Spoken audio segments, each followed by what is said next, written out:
It is November 1st, 2025. It was a great night of basketball. I got some good takeaways. Let's get right into it. But first of all, I just want to say something real quick. That game 7 of the Dodgers Blue Jays series, that was great. I tuned in for the last 3 innings and that was fun. That was a tight game. The Blue Jays were like 2 inches away from winning it in that ninth inning, and then just one at bat away from winning it in that 11th. Such a close game, such a fun game. Usually not a baseball guy, but yeah, I mean I can watch it when it's a game 7 close in the last 3 innings. That was real fun. But for what you're here for, the NBA takeaways from tonight's games. Start off the Bucks. I know I've talked about them a lot, mostly negative, and yeah, we're going that way again because they just lost to the Sacramento Kings. This is a team that they have so much potential because it's Giannis and then it's a bunch of guys who are either athletic or can space the floor. And that's what Giannis has been wanting his whole career, just guys who can space the floor for him. And he finally has that, but they just don't have the perimeter defense to win anything. They're getting cooked up by Zach LaVine, Dennis Schroeder, and DeMar DeRozan, and Malik Monk. If you have a team with a bunch of score first guards, you probably got it in the bag against them. Because who's Milwaukee's number one perimeter defender? Kyle Kuzma? Ryan Rollins? Torian Prince? Gary Harris? I mean, Gary Harris didn't even play today. Is it Amir Coffey? He doesn't play that much. Who is it? Who's your number one guy? That's the one thing about their team. And it's just a really big issue because they can't defend any of those top tier guys. They have to resort to like a zone or a trap or something. And when they're spacing around that other team, it gets a lot harder for them. And they're just not able to do much. So that's my takeaway from the Bucks.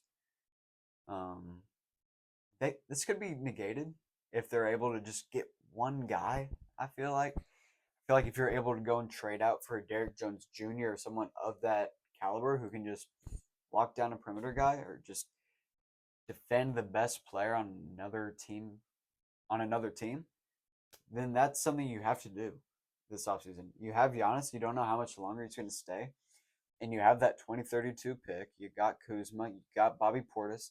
You got to make something happen with those assets. You have to be able to really build this team around Giannis and in a weak East potentially make a finals run. Because the only real teams you have to go through right now that you probably think have a shot are New York and Cleveland. New York is probably up there and you've already beat them. So this is the year. All the stars are aligning. Might be Giannis's last year. Weak East. This is your shot. And Giannis is playing at an MVP level right now. And you got to capitalize. You got to. Okay, next. The Hornets can't beat a good team.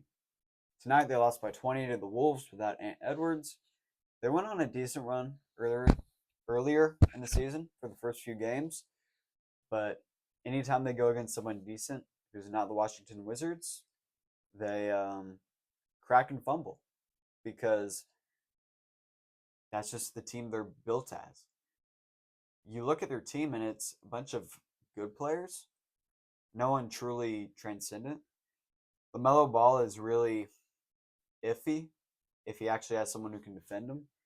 And then you're relying on Miles Bridges and then a bunch of, to be honest, role players to do the rest.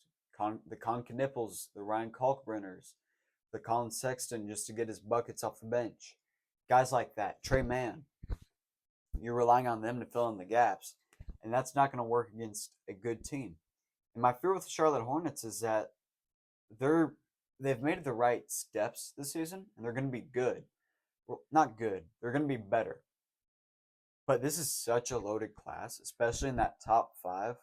I mean, when you have the opportunity to potentially draft a AJ DeBonsta, Cam Boozer, Darren Peterson, Chris Cenac, or Nate Ament in the top 5, you have to kind of bottom out for that. And that the Wizards are doing that right now. They are. I love what the Wizards are doing right now. They're letting their young guys shine. They're saying who's going to be a part of this franchise in the future. Right now, it really just looks like Trey Johnson and Keyshawn George and Alex Sarr and maybe Koulibaly and maybe Carrington. But outside of that, not much to cheer for on that team. And they're losing. And they're probably going to get that top 5 pick that they need. And they're going to get a star to surround those guys with. That's kind of what I think Charlotte needs to do. But also, I don't know how much like a Nate Ament even helps them because you've had guys come in like Brandon Miller and you've had other guys. And I just don't know how a prospect like that plays alongside LaMelo Ball. And if you can be a successful team with LaMelo Ball as your top guy, I think you can be a play-in team or maybe a low 1 through 6 team. But outside of that, I don't know what the ceiling is because he's a guy who's really a defensive liability. You got to play the heliocentric ball through him. And I mean, outside of jersey sales, that's really all he contributes to your franchise. I mean, he's a great scorer and a great playmaker when he has the ball. But I mean, outside of that, it's not great for him. And when he flashes, it looks great. But when you're on the rough side of it, it's not great at all. And I don't think he can be a franchise player. Talking about that game, let's transfer over to the Wolves real quick because the Wolves, they need Rob Dillingham to step up. I know they won by 20 tonight, but Mike Conley, his body's deteriorating in front of our eyes. And if the Wolves want to be able to take that next step in contention to make it past the Western Conference Finals or even make it back, which right now, the way they're looking, probably questionable if they're going to do that this year. They need Dillingham to step up to be able to ascend to that next level because Mike Conley can't do this forever. And then they really don't have a backup point guard outside of that. And Rob Dillingham just hasn't proven to be that. He's too turnover prone. He hasn't been efficient in the paint at all. And he's not that great of a shooter. And he's not that great of a playmaker. And he can't really play defense. What are the strengths with Rob Dillingham? He has good energy when he's on the court. But outside of that, he's not showing the scoring flashes that he really showed at Kentucky. At Kentucky, he was a bucket getter. He was a bucket. That hasn't really translated to the NBA so far. He was such a fun prospect to watch at Kentucky. It just really hasn't translated. And the Timberwolves obviously thought it would because they traded a future, I think it was like a 2029 pick to the Spurs to acquire him. And yeah, I mean, they really need him to get to that next level because if he doesn't, the Timberwolves might have reached their peak the past 2 years. It might have been that way. All right, finally, my last takeaway. The Magic would be so much better and actually be able to reach their potential if Desmond Bane just stepped up and was as advertised. I know it's only been, I think, 7 games so far, but they've been rough. He has not been hitting from 3. He's not been great on defense. You didn't expect that. But for the most part, what you're expecting from him is that offensive output, the 3-point ball, the threat of having a guy like that, a movement shooter who can also drive and kick it out, having him on that outside. You haven't felt his presence so far. And the Magic still just feels so ball stoppy. It doesn't feel like they can really use a guy like a Desmond Bane to the best of his abilities. And that sucks, but I mean, I don't know if it's a coaching thing. I don't know if it's Desmond Bane so far. Something needs to happen. His output needs to tick up. And the Magic might be able to creep into that conversation with teams like the Knicks and the Cavs. But right now, I think they're in that tier with the Sixers, Bulls, Bucks. And I probably put them at the bottom of that tier right now because Paulo did look a lot better today.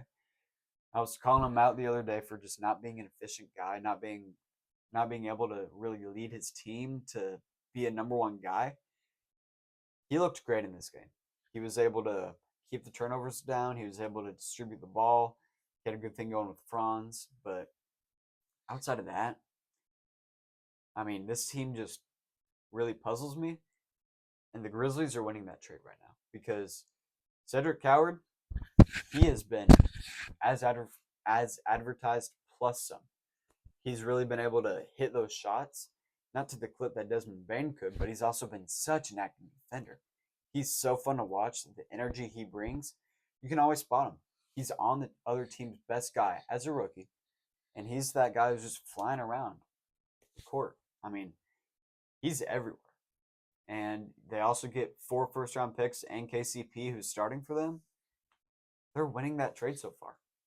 But if Desmond Bain wants to shut him up, he's got to perform, and he's got to take that Magic team to the next level, which I think he can, but he just hasn't so far. And yeah, those are my takeaways for today, November 1st, 2025.